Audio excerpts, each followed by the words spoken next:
Have you ever been the target of professional jealousy? What about being thrown to the dogs for standing up for your conscience? That's not such a rare occurrence, is it? The old biblical story of Daniel being fed to the lions is the ancient version of these modern dog-eat-dog scenarios. Where is God in such situations?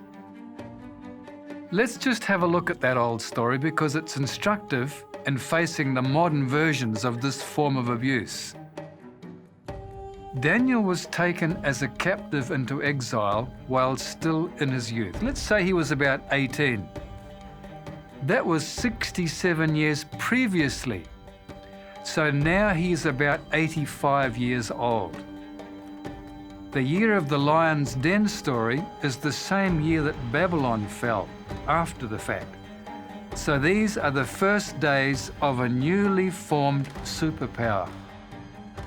Some commentators say that this superpower, the Persian Empire, was the largest empire the world has ever seen. It had 120 provinces or states, with a governor over each. Over the governors were 3 presidents or chief ministers, and Daniel was appointed as their head.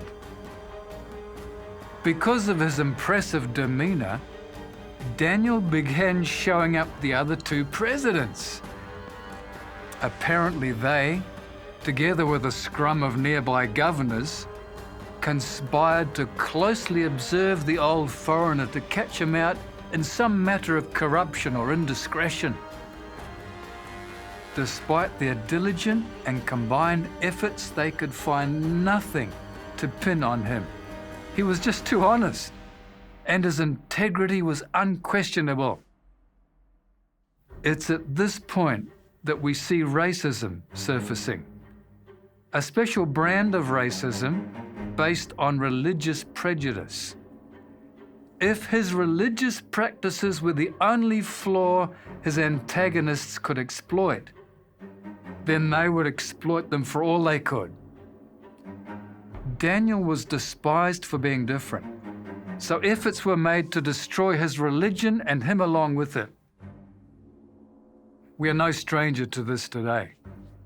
In recent history, we've seen the destructive power of, for example, Ku Klux Klan, anti-Semitism, apartheid, and more recently, militant Greens, the alt-far right,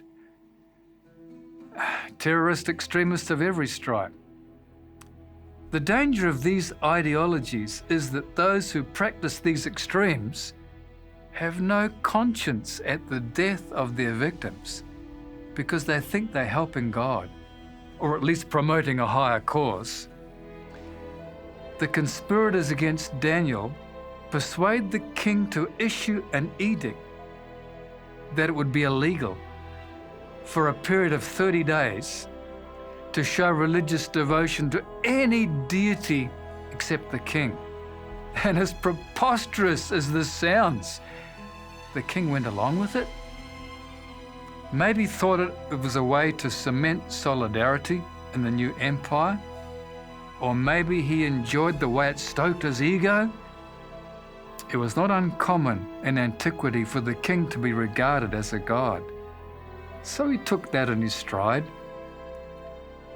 Kings in the ancient world, like today's super-rich, liked to keep exotic animals, and it seems the Persian king was attracted to lions.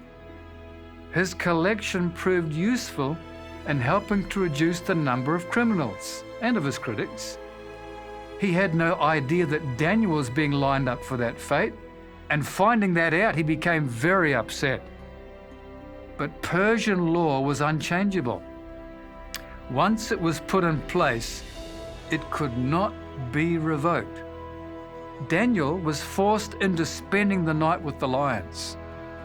After a tortured and sleepless night, the king hurried to the den, hoping against all hope that Daniel may still be alive. "Is your God able to save you?" he asked.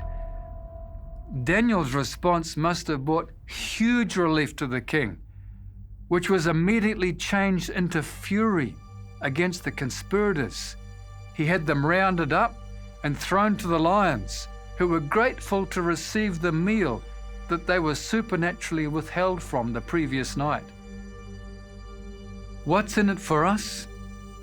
Professional jealousy and religious prejudice have been around a long time.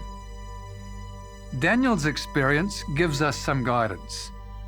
We don't need to retreat into a cocoon when confronted by forces that would prefer to overwhelm us.